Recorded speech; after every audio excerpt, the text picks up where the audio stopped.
living on a farm? Well, this is what it's like. You have dogs, chickens, and cats. Everybody just bothering you all the time. You can't wear any normal clothes. You pretty much have, mud or maybe some poop on everything you own. And you probably don't have anything nice left because the dogs have either bitten into it, pulled it apart, or stolen it. So, for instance, all of our scrubbers, the brushes that we use to clean our buckets, gone, shredded. Anything that I've ever put outside, like I hung a towel to dry, they stole it and took off with it. So that's gone and shredded. So our yard looks like a war zone. And right now outside, I have Brother and I have Hussy out here with me. So I am going to get those for you and see. Here they are, right here. This is Brother. Brother, come here. Yep. So this is our little doormat that we try to keep on the front porch, but it doesn't stay. And then there's some kind of crazy noise here. Oh, I guess the UPS man is across the street. And this is Hossie, and she's watching the UPS man back up into our neighbor's driveway. Hossie, what you doing, girl? Yeah, she's a rescue from McCamey in Chattanooga. And she is, let's see, she was born in September, so I think she's about 6 months old now. And let's go down here and take a look at, hey Hoss, come here Hossie. Good girl, you got stuff in your mouth, okay. So if you don't have concrete stuff, it gets torn up. So here we are. And here's some of our chickens, which they have like little clicks. And apparently the cat's out there too, chilling out. And this is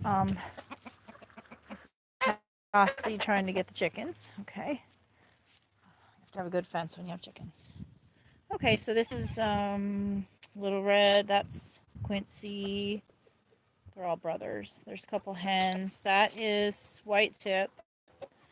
He's pretty old and he's kind of messed up from the frostbite. We had a really bad cold snap. And there's our cat, General. Of course, everything we have is torn up from the windstorm that we had the other day. And we have some rabbits out here too, but they're being pretty shy. And then here we go. Well, the mountain view is back here, and then this is the valley and the ridges. So it's an old greenhouse here, which we still haven't cleaned that, but whatever. I was hoping Jesus would just come back so I wouldn't have to do all this, but look really good. You can see a whole bunch of animals. I can see donkey, I can see a couple horses, sheep, some alpacas, maybe some rain or something. Animals have it pretty good here. They just eat and goof around all day. So that's our mountain view. I think that's Dykes Mountain there on Squatchy Valley line, actually. And then looking this way is where you would go toward Beersheba and Stone Door that way.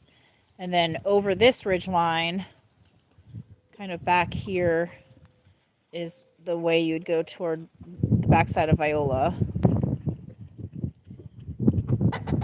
So it's super windy. I'm going to try to turn the camera around in a second. Just show you a couple more things. We have a 3-story pear tree there that there's no telling how old that is. It's very old. Some really beautiful views going that way. I'll finish the exterior tour.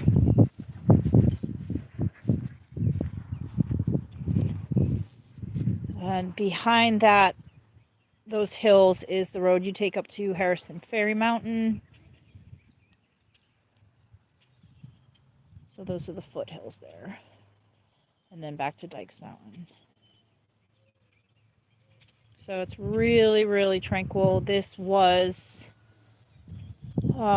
was built in the 1840s. So this was all owned by a man named Ambrose Killian. And at one point, the farm was over 200 acres. If you look, let's see, here we go. If you look this way, and you look over the fence line and where that little greenhouse is, where you see the green trees basically, and there's a little white spot. That is the Philadelphia Baptist Church of Christ, and that's been there since about 1809. And there's a huge cemetery there, and the man who built this house is actually buried there. And then beyond that, just below, at the bottom of that ridge basically, is the Collins River, and it follows that ridge line all the way over. And if you go down the street here, you can actually, there's a boat launch there for Collins River, so you could walk to that from our house in about 5-10 minutes and shove off on the river if you wanted to. And that's the Collins River, and that goes into Barren Fork in McMinnville, Tennessee. So not all of you are from this area. You may not, you may be watching this sometime afterward and not know what I'm talking about. Okay, so this is farm life. It's not always fancy, and it's not always fun. The weather just happens to be fairly nice today, but it's not always that way out here, and the animals don't always act right. So we have a bunch of animals that we're raising, some undisclosed creatures that we'll talk about later. And I also run an online local farmers market where you order all their products Sunday through Tuesday, and you pick them up on Thursdays. So you pick them up in Tullahoma, Manchester, or McMinnville, and all of the products are from within 30 miles radius. So you're getting truly local products. There's about 400 products on the market right now, and you're getting all kinds of meat options, dairy, baked goods, and many items like handmade items. I personally make meat pies and fruit pies, the fried pies that they're the hand-sized pies, but mine are extra large and they're amazing. So we have beef, pork, and then the fruit pies we have apple, cherry, and then I make chocolate and some other variations just depending on what you want. You just tell me what you want and I can probably make it. So we have that, and we even do, for our ministry association, we have anointing oils and room sprays that we sell to help fund our ministerial efforts in the community.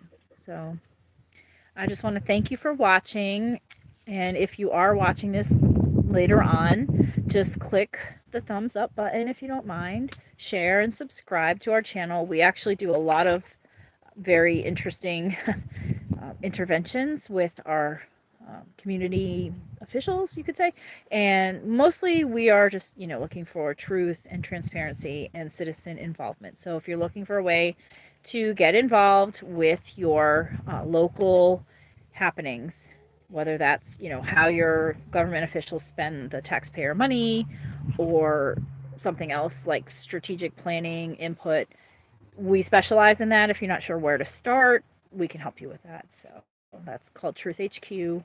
And I just want to say that I appreciate everybody. God bless you. If you need prayer or deliverance, that is my specialty. If you don't know what deliverance is, you might need it. Deliverance is when you get free from strongholds in your life that may be caused by generational curses or by sin, or there's the kind of word you can curse yourself. Others can try to put things on you, and there's a way to be free from that stuff so you can walk into healing and dominion in Jesus Christ. So it's all biblical. A third of Jesus's ministry was deliverance, so this is nothing new, and we just want to make sure people have freedom, and it doesn't matter what denomination you are. We do this in person, and I also do it by Zoom, so there's a lot of options there. All right, so God bless you all, and just send me some comments if you can. I don't care if you don't like what I'm saying. Anyway, just comment. We love free speech, right? All right, y'all. Take care. God bless you. Until next time.